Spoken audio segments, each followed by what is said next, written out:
Hey guys, all right, welcome to my vlog. As you can see, my face is still swollen, but I'm gonna do this. I want to talk about awareness and why you almost have to have awareness before you start meditation. Most people go through an awareness process before they start dabbling into meditation. And what I want to say, like, if you're a beginner in awareness, the one place to start is within yourself. It's so important to recognize and become aware of whatever you're feeling most of the time. Those feelings aren't yours.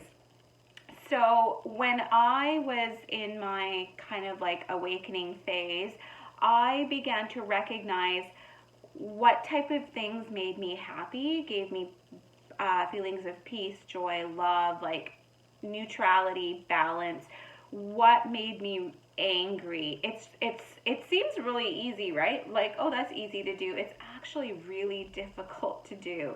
So this is where journaling comes in. It is so important to journal when you recognize and become aware of your feelings within. And let me tell you why. If your feelings radiate outside of you that of shame, guilt, grief, apathy, fear, most of the day, which if you're radiating those feelings most of the day, I'm going to say 80% of your week, your month, your year, you are radiating fear. Fear is coming outside of your vibration. Your essence vibration is fear. So what are you going to attract towards you? You're going to attract negative situations, and if you're unaware, you're not even going to realize why these negative situations are coming towards you.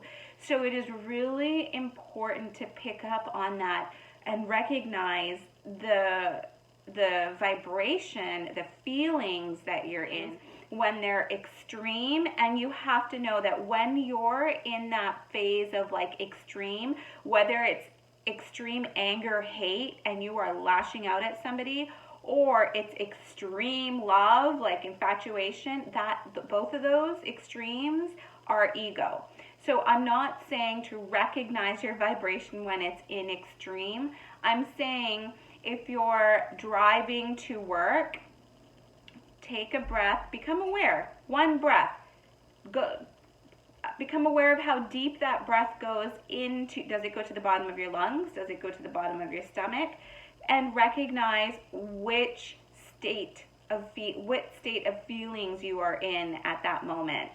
So it's not recognizing the extremes and who did it. It's not about blaming. It's about recognizing how you feel in those moments of balance. Recognize your feelings when they start getting riled up, so that you know that you are in control of how you feel. Don't let your feelings and emotions rule your life, but awareness allows you to step back and tell that ego, because it's usually the ego that controls the feelings and emotions, to back the F off. Like, back the fuck off, ego. You are not going to tell me to be fearful of this. I will not be fearful. I have a choice. There's always ways that there, obviously I'm going through this because there's some good that's going to come out of it, and that's what I did in the beginning. I began to talk to my feelings and my ego and be like, no, I'm feeling this way because I've been conditioned to feel this way, and now I'm going to change it.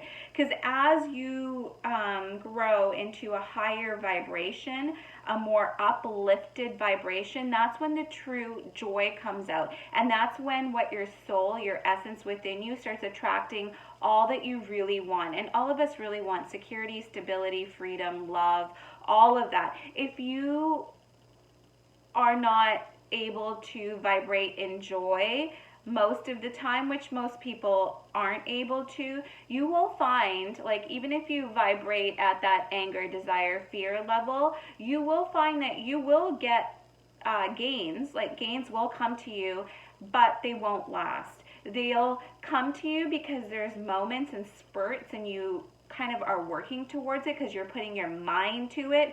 And often when you're doing that, it's still the ego working. So things can come to you, but they won't last.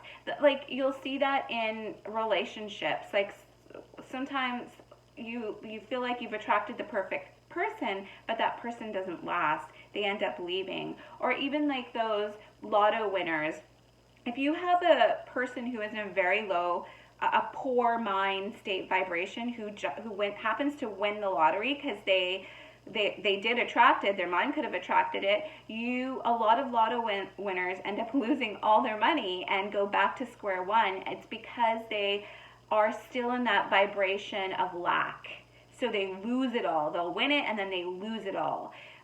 So that's what I'm saying. It's the law of attraction. It's not things coming into you. It's you radiating your energy and your vibration outwards, and then asking the universe putting the law of attraction in motion, in vibration, and attracting those things towards you.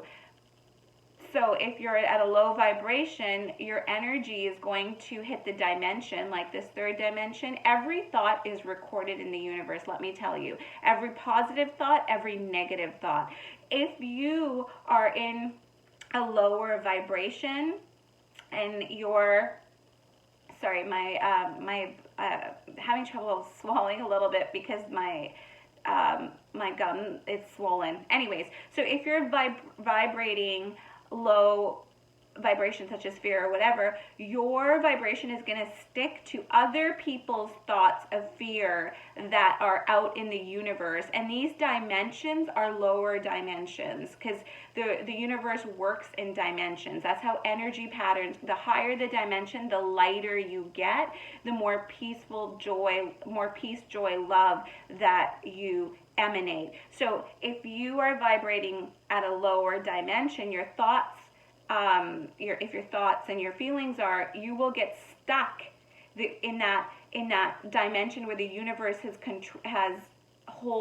where the universe holds the whole world's thoughts, because thoughts are energy. They have to be recorded somewhere. That's kind of what the akashic records are. So your thoughts are recorded in your akashic records, so your soul can look over it when you die, and then you decide what you're going to do in your next life. So every thought is recorded. I don't know how many billions of people do we have on this planet, on this universe. Every single thought is recorded. You will get stuck in that fear where all the thoughts of fear, which 80% of the world is, you are going to get stuck in that fearful dimension, and you will only attract more fear back. But if you emanate love and peace and you give to others, then you go to a higher vibration, and that is where the true law of attraction happens. It's you emanating outwards and intermingling your energy in the dimension that you're vibrating, and then the law of attraction kicks in motion and gives you more of that vibration back. That vibration can come to you in money, in love, in anything. Then the world is your oyster. So that first step is awareness. Become aware of your feelings at all times. Check in with yourself once an hour every day, or twice a day if once an hour is too hard in the beginning. Check in with yourself. Love you guys. Bye.